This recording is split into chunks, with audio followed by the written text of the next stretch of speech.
Kredit usaha rakyat telah menjadi penyelamat bagi usaha kecil di Indonesia, termasuk Bali. Namun kehadiran KUR justru dinilai merugikan usaha keuangan kecil seperti koperasi. Kredit usaha rakyat KUR yang ditunjukkan untuk membantu permodalan usaha kecil di Indonesia disambut positif masyarakat. Dengan segala kemudahan persyaratan dalam pengajuan kredit, KUR cukup diminati masyarakat.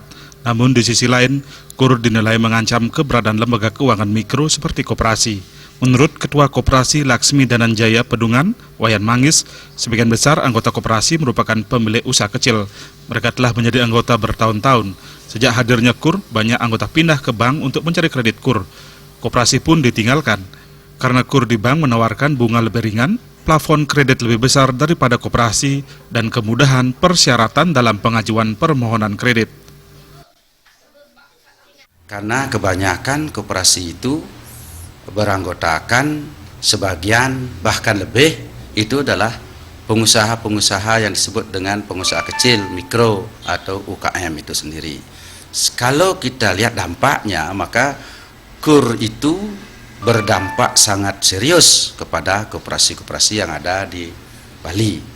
Sehingga akan menunggu apakah koperasi itu akan stagnan atau mundur. Menyelamatkan koperasi, Wayan Mangis menyarankan Menteri Koperasi RI membuat kebijakan mempercepat menyalurkan KUR melalui koperasi. Dengan demikian, koperasi memiliki daya saing dan anggotanya pun makin setia. Rias Bali TV.